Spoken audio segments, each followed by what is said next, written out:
Hello guys, I know I am back after so many days again, but सब कुछ mark करके लाई हूँ मैं। अगेन हम मई का जो है, आई थिंक हमने 7 मई तक कर रखा है, तो हम 8 to 11 में बिल्कुल बिल्कुल आज ही या कल में कर लेंगे।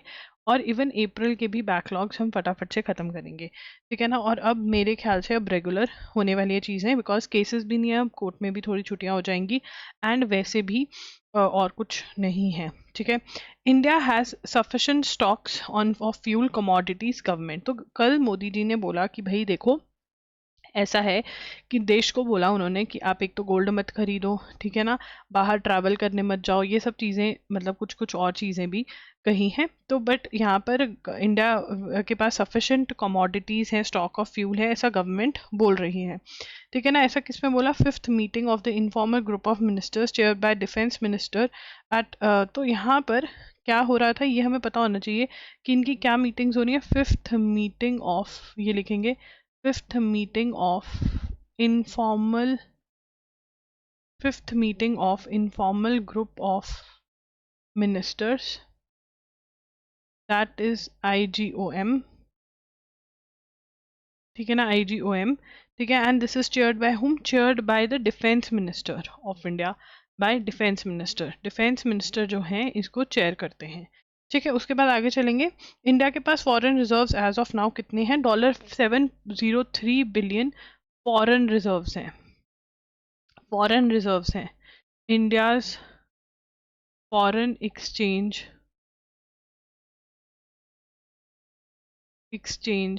रिजर्व्स, ठीक है ना। एज ऑफ, इसकी डेट भी लिख लेंगे, ये 12th का न्यूज़पेपर है, 12 मई 2026 में ऐसा न्यूज़पेपर में बोला गया है। उसके बाद belated warning, prime minister Narendra Modi 7-point call और to action for the citizens of India lays bare the severity of the impact of West Asia crisis. अब यहाँ पर जो 7 PM मोदी ने कौन सी एक्शन करी है, कॉल करी है, ऑब्वियसली हम 11 मई में ये पढ़ लेंगे, बट PM मोदी क्या है? 7-point call to action for citizens of India, ठीक है ना। और ये रीजन क्या है, क्यों है, इस ये क्यों करा गया है? वाई का आंसर क्या है? What is the answer to the Y? The answer to the Y is impact of West Asia crisis. This is the impact of what? West Asia crisis, ठीक है। अब आगे चलेंगे। If farmer stop using chemical fertilisers as he has urged the immediate. अब यहाँ पर जो writer है वो इस अनाउंसमेंट को बहुत ही नेगेटिव उसमें ले रहे हैं। तो यहाँ पर क्या क्या बोला गया है? एक तो क्या बोला है कि बाहर से चीज़ें, बाहर की चीज़ें मत यूज़ करो। और बाहर की चीज़ें क्या है? केमिकल फर्टिलाइजर, ठीक है। वो कह रहे हैं कि एल नीनो भी आने वाला है। What is El Nino? ये हम ऑलरेडी कर चुके हैं, एल नीनो मैंने पढ़ाया हुआ है। Anyone in the comment section जो एल नीनो के बारे में बता सकता है कि एल नीनो क्या है, ठीक है।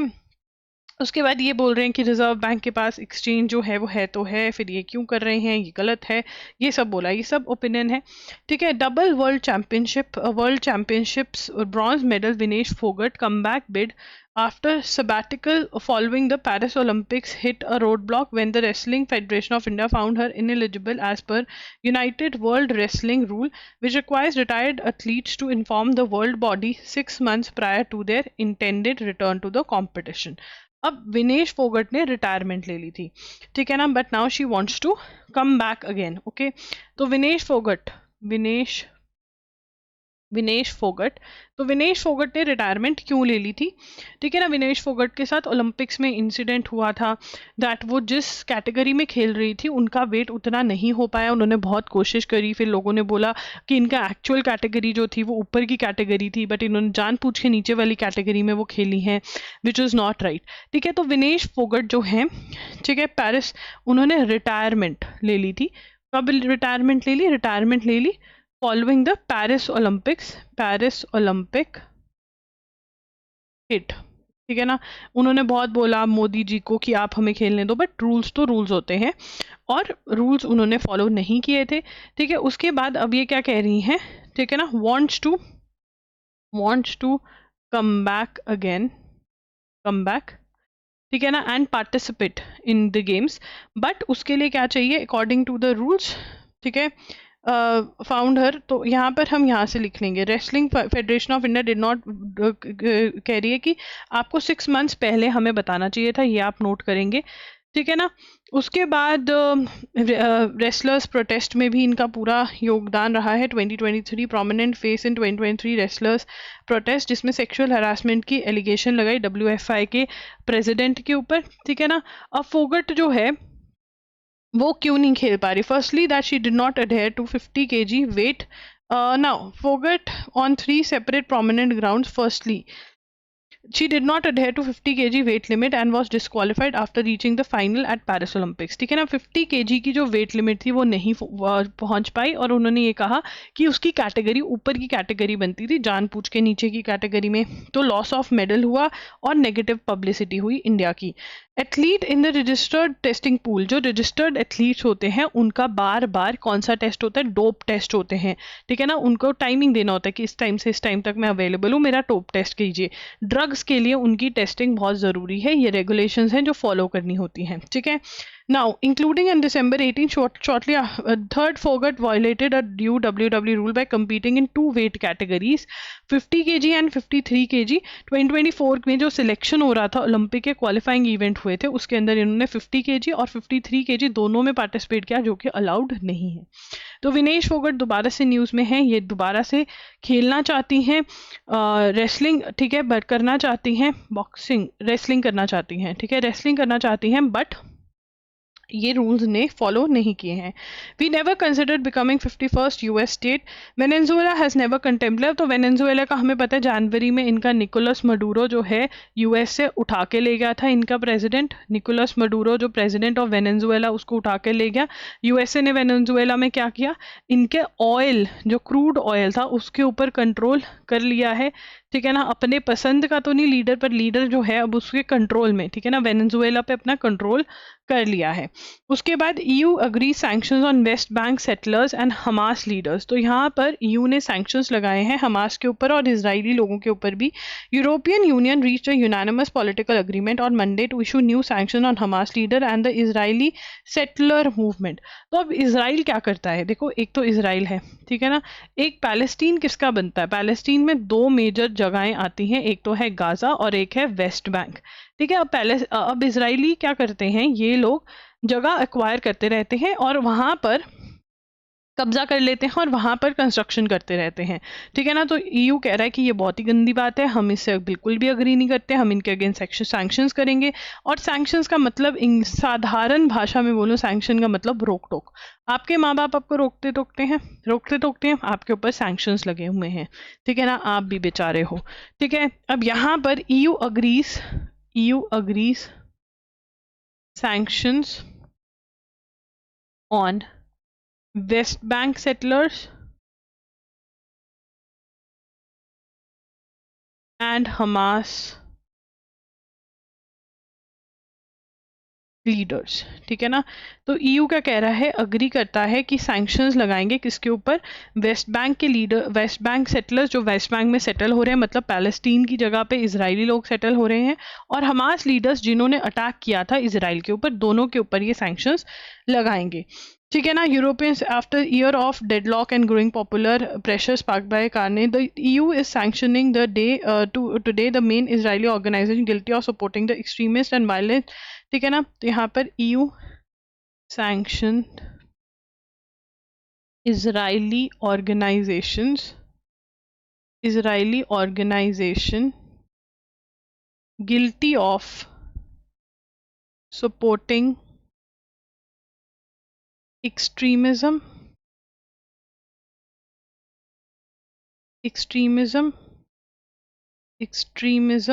and violent colonization of West Bank, मतलब जो कब्जा कर रहे हैं वेस्ट बैंक पे और वहाँ पर सेटल करवा रहे हैं उन ऑर्गेनाइजेशंस के, ये लोग सैंक्शंस लगा रहे हैं, ठीक है ना।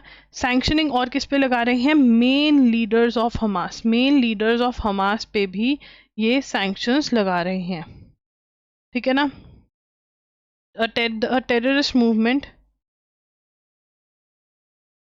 दैट, अब यहाँ से हम must be disarmed and excluded from any participation in future of Palestine, तो ये हम नोट करेंगे, ठीक है ना। तो ये कह रहे हैं कि भाई इसको डिसआर्ममेंट होनी चाहिए हमास की, और आगे से ये टेररिस्ट अटैक ना कर सके जैसा कि उन्होंने पहले किया इसराइल पे, वो नहीं होना चाहिए। ठीक है। China may not join alliance on conservation of big cats. तो इंडिया जो है समिट ऑर्गेनाइज कर रहा है किसकी, इंटरनेशनल बिग कैट अलायंस की। ठीक है। और उसमें लग रहा है चाइना मे नॉट ज्वाइन, लिखेंगे China may not join, China may not join IBCA। ठीक है ना, IBCA China may not join, that is international, IBCA stands for international big cat alliance. ठीक है ना, इंटरनेशनल बिग कैट अलायंस। ये क्या है, इंटरनेशनल बिग कैट अलायंस क्या है, global initiative, global initiative spearheaded by India.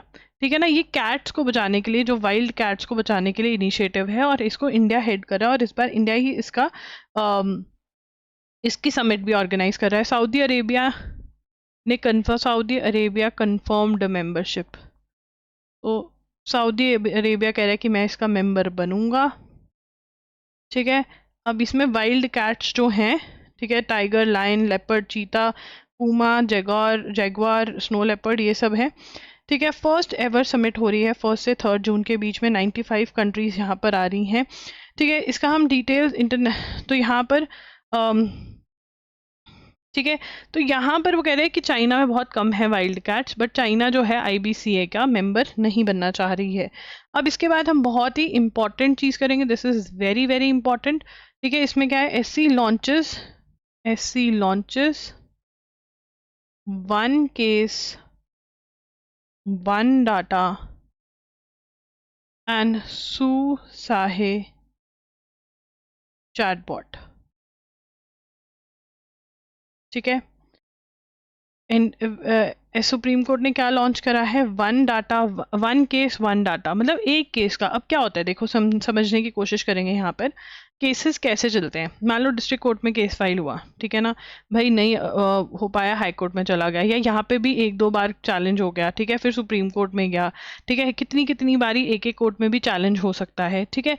अब मतलब जितने भी डिसीजंस हैं उस एक पर्टिकुलर केस से रिलेटेड, वो आप एक ही बार में देख पाओगे। तो क्या कह रहे हैं इस चीज को, 1 केस 1 डाटा, हर केस का एक डाटा होगा। ठीक है। और ये किसने अनाउंस किया है, CJI ने अनाउंस किया है, chief justice of India, chief justice of India Suryakant ने अनाउंस किया है।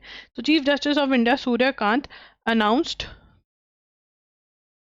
क्या अनाउंस किया, open court, in open court मतलब भरी सभा में, इन ओपन कोर्ट मतलब कोर्ट के अंदर, court, the launch of major digital initiative. अब यहाँ से क्वेश्चन ये बन सकता है कि कहाँ पे लॉन्च हुआ। ठीक है ना, तो मेजर इनिशिएटिव क्या है, 1 केस 1 डाटा जो है ये इनिशिएटिव है। अब इससे इसका एम क्या है, इसका एम यहाँ से हम नोट करेंगे, to integrate the judicial administration at every level from the taluk court to the top court into a unified system. The CJI said the mechanism is aimed at creating a more comprehensive and interconnected digital database across courts। मतलब नीचे से लेकर ऊपर तक का उस case का data जो है वो एक ही जगह पे आपको मिल पाएगा, which is going to create ease, बहुत ज्यादा ईजी हो जाएगा। The CJI also announce the launch of Su Sahay, एक और चीज अनाउंस करी, Su Sahay is an artificial intelligence power assistance chatbot integrated with the Supreme Court website to facilitate easier access to justice court related services for litigants। litigants को chat service provide कर रहे हैं सब चीज़ों में हेल्प करने के लिए। तो this is very very important, यहाँ से क्वेश्चन 101% आएगा ही आएगा। तो VBG Ramji to take effect from, ये बहुत इंपॉर्टेंट है, again to take effect from 1 July, 1 जुलाई से VBG रामजी जो है is going to take effect. ठीक है, VBG रामजी जो है it is going to take effect. अब जो VBG रामजी है, ठीक है ना, what is it, VBG Ramji जो पहले, ठीक है ना, पहले इसको क्या बोलते थे, पहले इसको बोलते थे महात्मा गांधी, पहले बोलते थे Mahatma Gandhi national rural employment guarantee act 2005। ठीक है ना। अब इसकी जगह क्या आ गया, वीबीजी रामजी। अब ये है क्या, ये आपको गारंटी, रूरल एरियाज में गारंटी करता है कि आपको रोजगार मिलेगा ही मिलेगा। 100% आप जो पुअर लोग हैं उनको रोजगार मिलेगा, उनको वर्क दिया ही जाएगा ताकि वो कमा सकें। ठीक है ना। और गवर्नमेंट ही इंश्योर करेगी कि उनको काम दिया जाए। ठीक है ना। तो अब वीबीजी रामजी आ गई है इसके लिए। वीबीजी रामजी की फुल फॉर्म जो है अब यहाँ से नोट कर सकते हो, यहाँ से नोट करोगे फुल फॉर्म। ठीक है। अब आगे चलेंगे। उसके बाद यहाँ पर याद रखना है कि जो पहली स्कीम थी इसके अंदर 100 डेज ऑफ गारंटीड वर्क था, और जो नई स्कीम है उसमें 125 डेज ऑफ गारंटी वर्क मिल रहा है कि 125 डेज काम मिलेगा ही मिलेगा, रूरल एरियाज में अनस्किल्ड वर्क मिलेगा ही मिलेगा। The state visit of Vietnam president to Lam to India, To Lam to India last week. तो यहाँ पर Vietnam president visited India. Vietnam का जो प्रेसिडेंट है उन्होंने इंडिया विजिट किया। ठीक है ना। वियतनाम का जो प्रेसिडेंट है वो कहाँ है, टू लाम। ठीक है ना, टू लाम, इजी नाम है बहुत ज़्यादा। उसके बाद गवर्नमेंट टू सी। अब यहाँ पर सुप्रीम कोर्ट के पास केस आया था कि जहाँ पर जिन स्कूल्स में रिलीजियस एजुकेशन दी जा रही है, ठीक है ना, उनको रादर देन उनको सेकुलर और प्रोफेशनल एजुकेशनल इंस्टीट्यूशंस मत रिकॉग्नाइज करें, उन्हें चैरिटेबल और रिलीजियस एस्टैब्लिशमेंट की तरह कंसिडर करें। तो सुप्रीम कोर्ट ने कहा, supreme court left it on government, Supreme Court left it on government to consider whether schools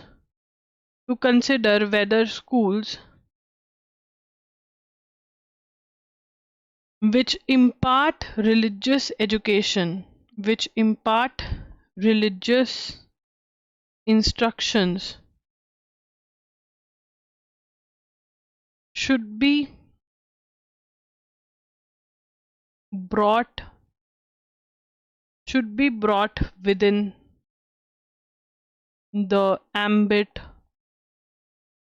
of constitutional provisions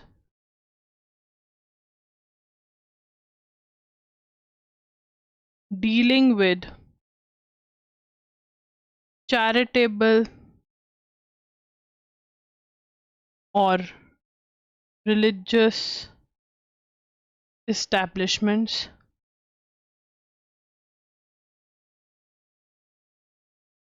rather than being recognized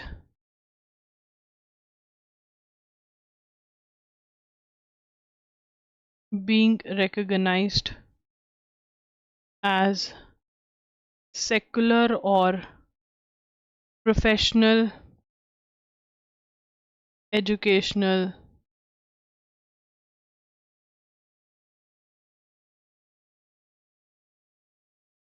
institutions। ठीक है ना। क्या कहा जा रहा है, दैट कि जो रिलीजियस स्कूल्स जो रिलीजियस इंस्ट्रक्शंस इम्पार्ट कर रहे हैं उनको आप सेकुलर और प्रोफेशनल एजुकेशन इंस्टीट्यूशंस मत रिकॉग्नाइज करो, आप उनको वो कॉन्स्टिट्यूशनल प्रोविजंस लागू करो जो कि चैरिटेबल और रिलीजियस एस्टैब्लिशमेंट्स को लागू होती है। सुप्रीम कोर्ट ने कहा कि भाई ये किसके पास पावर है to decide the same, this is the power within the issue was within the, supreme court ने कहा the issue was within the ambit, within the domain of Ministry of Education।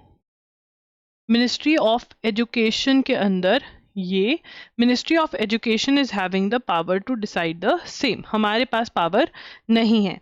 ठीक है, we are not having the power. Any institution sought, अब यहाँ पर ये था कि article 26A is one of the freedom of religion right donates. अब यहाँ पे अगर आपको आर्टिकल्स नोट करने हैं तो वो आप कर सकते हो। ठीक है ना, कि आर्टिकल 30 शुड बी इंटरप्रेटेड, वैसे नहीं रहने दो, आर्टिकल ये वाला नोट कर लो। ठीक है ना, ये नोट कर लो एक आर्टिकल, ये ज़रूरी है, और एक और बस यही ठीक है। तो ये सुप्रीम कोर्ट ने कहा भाई मिनिस्ट्री ऑफ एजुकेशन जो है वो डिसाइड करेगी, हमारे पास पावर नहीं है।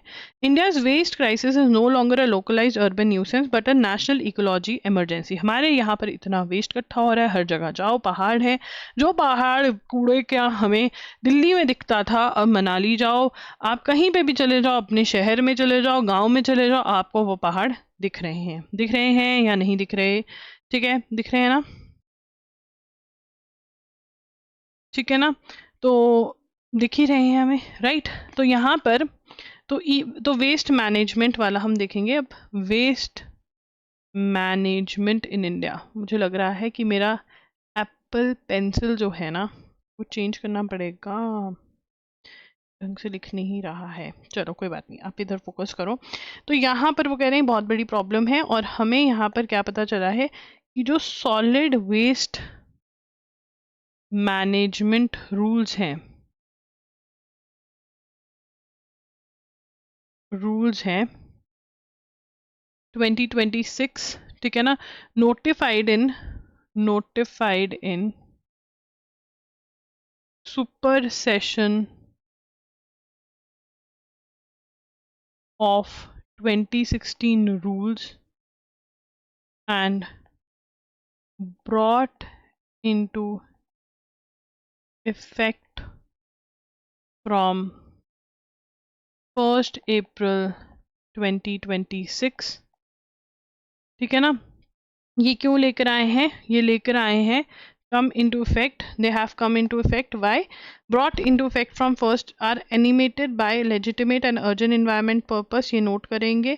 They seek to improve source segregation, regulate bulk waste generators, promote scientific, reduce dependence on landfills, ये सब करने हैं। These are worthy aims, ये नोट करेंगे। But sound environmental intent treaty, अब यहाँ पर ये कह रहे हैं कि भाई देखो इन्वायरमेंट प्रोटेक्शन एक्ट क्यों लेकर आया, क्योंकि हमें जो स्टॉक होम डिक्लेरेशन थी वो इम्प्लाई करनी थी, और आर्टिकल 253 ऑफ द कॉन्स्टिट्यूशन ये पावर देता है पार्लियामेंट को कि आप इंटरनेशनल ऑब्लिगेशंस इम्प्लीमेंट करिए, और उसके लिए आप राइट देता है कि आप बहुत सारे वाइड सब्जेक्ट्स के ऊपर आपकी राइट देता है पार्लियामेंट को। बट यहाँ पर जो राइटर है वो कह रहा है कि पार्लियामेंट को इस चीज़ का बिल्कुल भी मिसयूज़ नहीं करना चाहिए। तो जो भी नोट करवाया है वो नोट कर लेना। कोई भी आपको डाउट है तो आप कमेंट सेक्शन में पूछ सकते हैं। Any doubt, any video that you want me to do, मैं अभी फ्री हूँ, ठीक है ना? मई और जून हम बिल्कुल इस पर फोकस कर सकते हैं वीडियोज़ पर, ठीक है? And yes, do subscribe to the channel, do like the video. जितना भी हमारा मे का बैकलॉग है वो अभी ख़त्म हो जाएगा 1 से 2 दिनों में, एंड फिर हम अप्रैल का साथ साथ में निपटाते रहेंगे, ठीक है? Thank you for watching, all the very best.